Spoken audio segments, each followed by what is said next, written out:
Now with Adele Onyango and Shafi Weru, and we have a lady who, first and foremost, before I just stand over how powerful she is, can I just tell her that my husband and my brother-in-law Richard are the biggest fans of Fire Mama. Wait. I don't break marriage. You're just recently married. AKA Njambi, who's live in studio with us. And I'll give you the story before we get to yours. Earlier this year in February, we were at the Alchemist. Yes. And we were partying it up. They really didn't like the trap music. They're like, hey, now what is this noise? I was wilding out. Yeah. And then Fire Mama took to stage. The first song that you walked in with was this.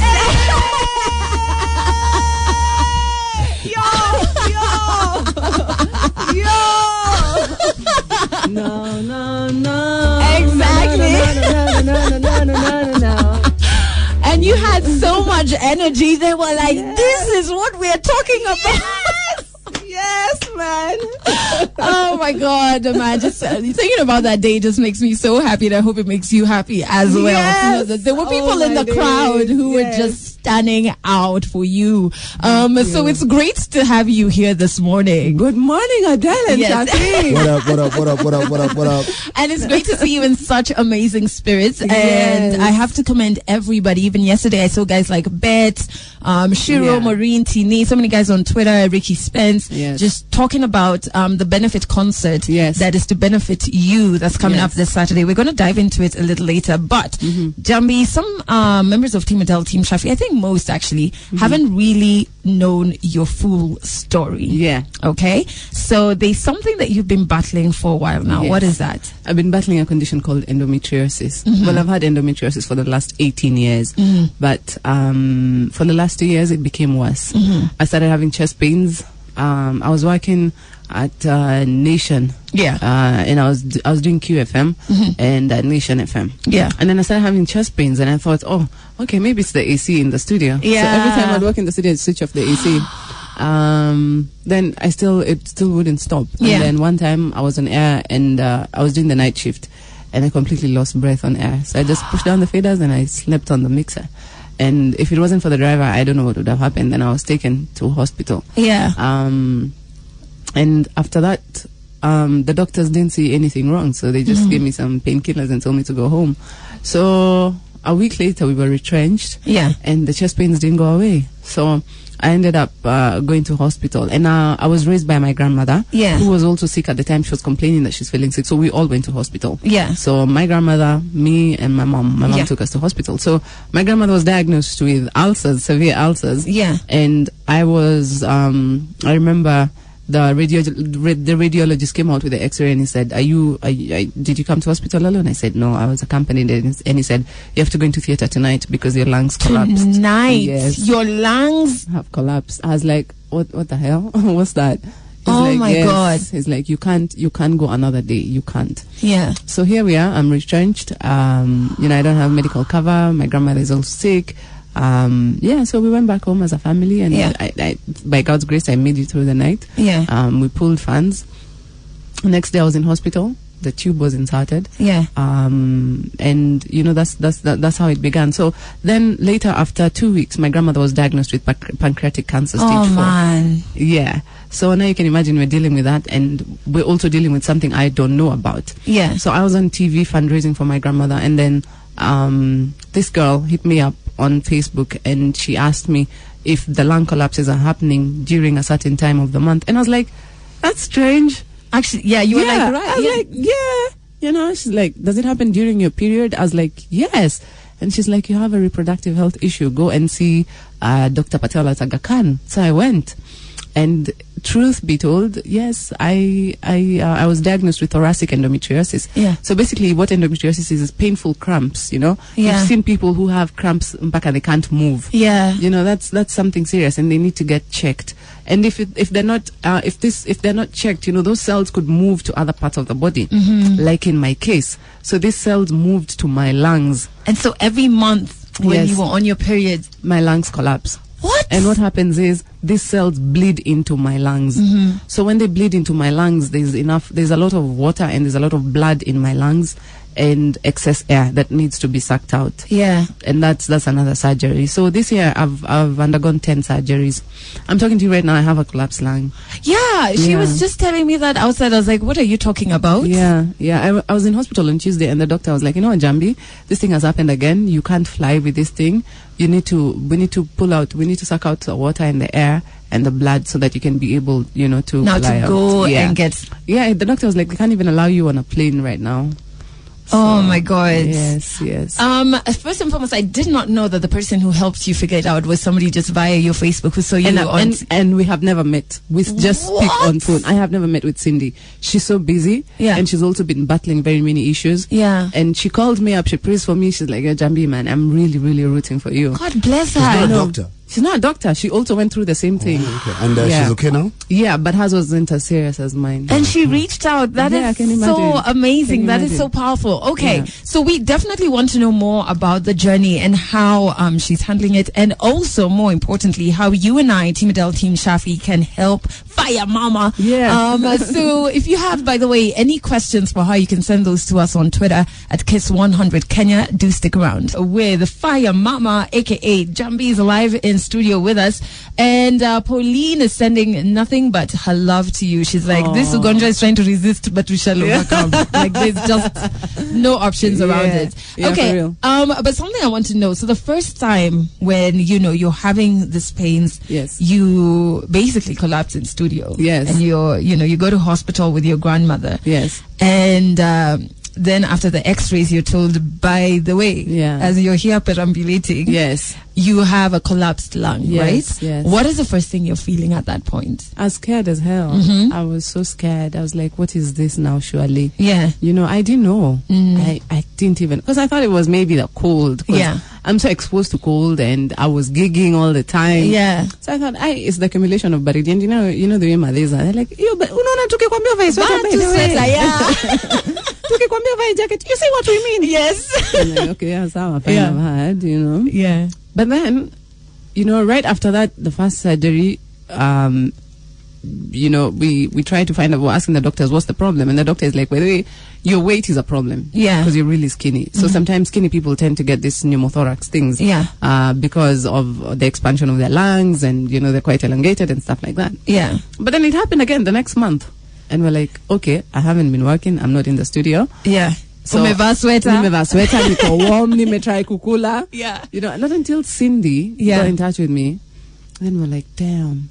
So all along, we have been normalizing this pain. Yeah. Because I have gone through painful periods all my life, Adele. Yeah, that's another thing. Because when you talk about period cramps, it's very normalized. Like, I'm cramping. You know what? Yeah, you're told, meza, painkiller, you're sawa. Ukipata mtoi itaisha. Yeah. Once you get older, it will go. It doesn't go. Yeah. It gets worse.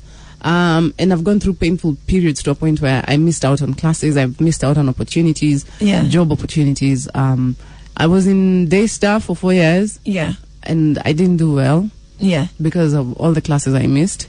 Then I went to USIU to do my 3rd degree. And, a degree that would take 4 years took me 8 years. Because of every month? Yes, every month I'm missing classes. And the threshold of missing classes is 4. Yeah. If you miss 4 classes, you get an F. And that's 4 months already. That's 4 months. Yeah. So I get all those Fs, and then I have to keep explaining. So even when I'd go to the lecturers and explain, I'm going through this thing, they're like, how come you're the only one who feels this cramp? See, these are the chicks in class. Yeah. Yeah. And ask them what they're doing. Yeah. Tell them. I mean, they you're lying, because no one else in class is going through the same thing you're going through. But not until I started getting hospitalized is when they saw the seriousness of the matter. Yeah. But it was a bit too late because I'd already graduated. Then I started working, and everywhere I've gone, every interview I have gone for, I have always stated that I need about 7 days a month off. Yeah. Not very many people are comfortable with that. Even when you tell them why. Yeah, because they don't understand it and they don't see it. And I also I don't blame them, because there's not been enough awareness about endometriosis and period pain and menstruation. Because first of all, even our African societies, where we come from, we treat menstruation as a taboo topic. Yeah. It's not something we freely talk about. Then you're bringing it up in a job interview. They're like, what? Is this woman crazy? I know. They're like, yeah, okay, fine, Njambi, we understand you're not normal. Yeah. But, this is a bit too much. But, I do believe I don't take this as a victim. Yeah. I take this as a voice for the women. Because when I was going through this, there was nobody to speak for me. Yeah. And there was nobody to share the pain of other women. So I've gone through a lot. I've gone through a lot of pain. I've been heartbroken. You know, so many things. Yeah. I've gone through so much. But, you know, we're overcoming. And I just say God is God. Yeah. We're overcoming. And we will beat this. So we found a specialist doctor in Atlanta. Yeah. And the cost of treatment is 10 million shillings. Yeah. We've managed to raise 4.2 million. So the balance we have is 5.8. Okay. Yeah. So if we've done 4.2, yeah, I think we can do 5.8. We can. Yeah. Yeah, we can. So we're definitely going to be telling you how you can help us raise that amount in the next 3 minutes. And also when she just easily drops that I've done like 10 surgeries, I'm like, wait, hold up. Notice quiet. At that point I'm like, so scared. I'm just in my corner. What? So we're definitely going to get to that in the next 3 minutes, but we're live in studio with us. Gregory is saying, Njambi, her name is big. Marina from Vihiga is saying, wishing her the quickest recovery. Aki, she sounds so energized. It's very, very inspiring. And Milk. You need Gina, by the way, saying I thought McMill was in jail. Yeah. At least I know something about hip hop. Where? Njambi is such a powerful, talented, and strong woman, is what he's saying. Some say Rastaman on Twitter is saying, tell her to journey on and never get weary. Yeah, true. Yeah. True. Not even when she's doing 10 surgeries. Yeah, and one more to go. Okay. Yeah. How is this? The way you're saying it's like, yeah. She's used to it. She's adopted. Yeah. I mean, okay, so the first surgery, how are you feeling like, is it something that now you're just like, okay, let's do it? There's no emotional reaction to it? The first one was scary. Yeah. I was like, hey, I'm dying. You know, I'm dying. I'm going to die.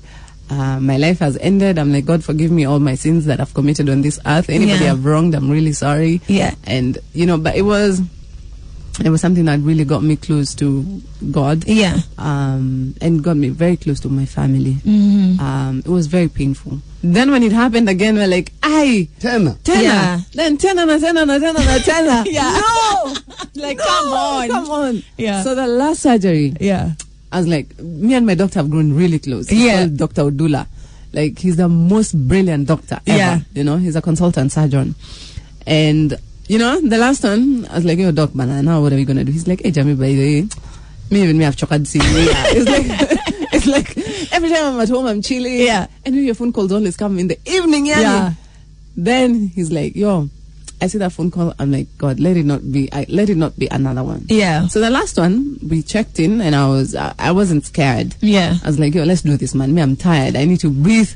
I need to be comfortable. Because once the tube is inserted, it immediately sucks out the air and the water and the blood, and I'm comfortable. Yeah.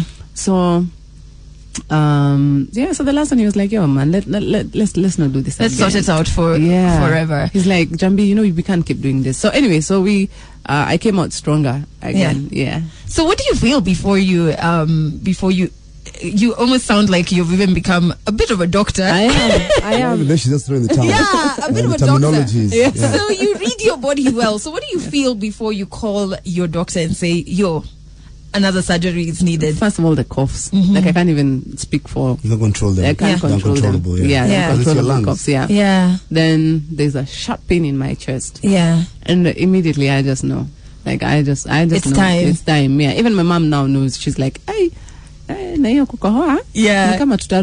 like hinting at you. Yeah. And speaking about your story, right? Because I know my late mom had breast cancer, and I remember when she came out to talk about it, it was like taboo. Yes. Like, what are you saying? Even the office, her boss was like, please, you don't talk about these things in public. Yes.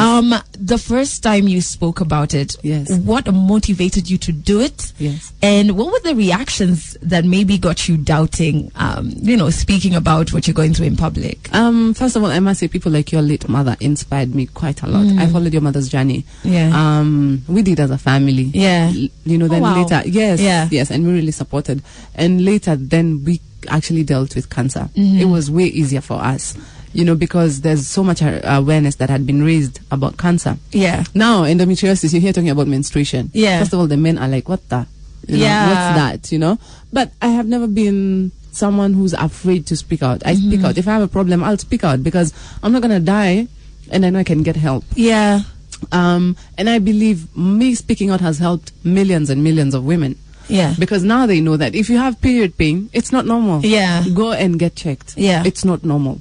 And the other thing is I don't fear anything. I don't fear. I only, in the ghetto we say, tunagopanga Mungu stima na njaa. Mungu because yeye anatupatia life. Stima unajua stima ikikupiga tu hivi unadai. Njaa inakumada.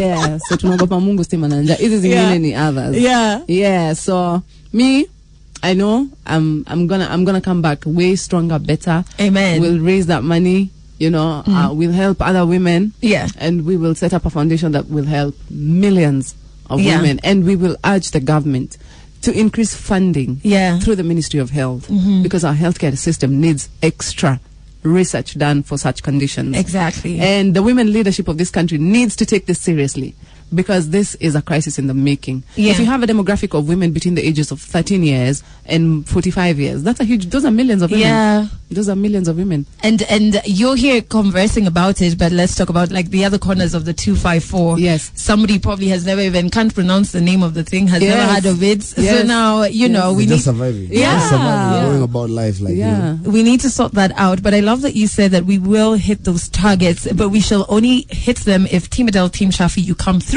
So in the next 4 minutes, we'll tell you exactly how you can help Njambi's journey. And we have Njambi live in studio. And so now, I know Team Adele, Team Shafi, we've listened to your story and we're like, how do we help? We want to. Yes. Before even she says anything, guys can't even tell she's sick, but she needs help. Yeah. Don't let the energy confuse you. Yeah. Your energy is just like out of this your world. strength. Thank you. Your strength. I believe like me. I think I'm just too weak. Well, men. Yeah. Okay, we're going to go there. We're going to go there. Men even get a flu. I know. I'm dying. Yeah, you're like, me. I just have feeling like a small pain. Yeah. I'm not coming to work. I can't even raise my voice. Yeah. But you walked in. Yeah. Oh, as in respect, man, respect. Yeah. You know, we had fair fights with her. Yeah. Really? She's just being nice. Can you please expose? No, expose. Nowadays, I live for peace, love, and unity. We've had our fair of we used to resist. Yeah. We used to resist. All sorts of anyway, but we we'll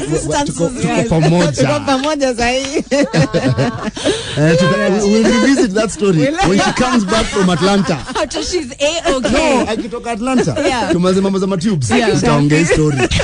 Chavi unamfala. Wacha kwanza changishe do. Okay. Kwanza acha tuone kama Team Shafi wanaweza fikisha 1 meter sahi. Okay, so what we're having is a benefit concert that's going down this weekend. When exactly and where? It's going to be at the Alchemist. Everyone you can think of. Yeah. Gilad had the band, Amos and Josh, Kagwe Mungai, Della, Fee, Raya, Cheruto, everybody. Yeah. Nairobi Horns Project. Yeah. DJ K, Selector Techniques. Everybody's going to be there. Yeah. MC's Big Ted. Jugush is also going to be there. Oh, we love Jugush. And we officially get crashing. Yes. We're going to be there. Shafi, for sure. Please be my MC. I'll be there. Yeah. Are you going to MC for me? I've stopped resisting you. Okay. I'll be there. So it's on Saturday? It's this Saturday at the Alchemist. Starts tickets are 1,000 bob. 5:30 till dawn. Okay. And tickets are 1,000 bob. So do you get your tickets at the gate or? Tickets at the gate. Okay. Yes. Oh, guys. But I'm sure there's a paybill number. Yeah, we also have a paybill number. It's 490-681. That's 490-681. The account name is Njambi, however you want to write it. Yeah. 490-681. Okay. Yeah, so that you can like give out more. Yeah. You know, you can buy your tickets. And that's for people who are not coming, who will not be able to come to the concert. Yeah. Because we don't expect everyone to come to the concert because even atwezi jaza. Yeah. Kuna vile atwezi itisha hiyo number. So you have to be there on time. On time. Otherwise utapata ile full to capacity. Yes. Yes. Okay, so this is one of those concerts. Please no Kenyan tabias of see hook me up with tickets. No, it's a benefit concert, meaning that this is the your one way concert where there are no comps. Yeah, you're supporting Njambi's journey to treatments, all right? So how much more do we have to raise? 5.8 million. At the end of this concert, we have to have hit that Even target. this morning, I'm sure Team Shafina, Team Adele, 490681. Okay, so we will definitely be giving you that. Posting that also. Yeah, so that people can come through for that. We have maybe 3 more minutes left with Njambi. So if you're seated there, and I think it was powerful that when you did your interview, somebody then reached out and told you, I think you have this, please go and have it checked. So if you're seated there and you've had an issue and you're feeling like, I've never had, the guts to talk about it. Because when you talk about like periods and stuff, people are just like, shh. Why are you talking about that loudly? I grew up in a home where we talked about periods all the time. I was in a boarding school, and every time I used to get a call from my mom, my sister was at home. Because hers used to get critical. Her period comes. Yes. Oh man. And the story at Tawacha Kiza, never ever. She has a baby boy. And still. Kai just turned 2 or 3, and still. She still has those pains. Yes, and it has cost her jobo a couple of times. Yes. Because listen. Thank you, Shafi, for sharing. Thank you. There's no way someone will just wachilia you to go on leave, like sick leaves. Sick days are like 4 or 5 days. You extend it. Let me tell you, you will be fired. Especially if they don't understand. They just don't care. They don't care. It's not about understanding. Yes. No one cares. Please do send through your questions. This is your one chance with Njambi. Send it to us on Twitter at Kiss100 Kenya. If you're feeling a bit embarrassed to share it on the timeline, feel free to DM us. There's some people who are scared. Yes, we're past that. We're just conquering this story, because you know what? Let me tell you what I want to see. I want to see Njambi back here after Atlanta, after we finished all this. And then we can start having our bouts. And then she can become the next women rep of Nairobi. And deal with this issue. The story where the source. The source. We send someone in who understands. Yes, and I've just sent an invite to the current Nairobi women's rep. I've been trying to reach all of them, man. All of them. Adele. She hasn't. I have been trying. Maybe she doesn't know. No. Let's not. No, she knows. I've sent people. She might be coming through, man. Yeah, We need to put, please. Because you're a Nairobi and you're a conqueror. Yes. You're MP. My MP is a young guy I have worked with. I have hustled with. KJ. Yes, I try to call that guy. Please, we're calling him now.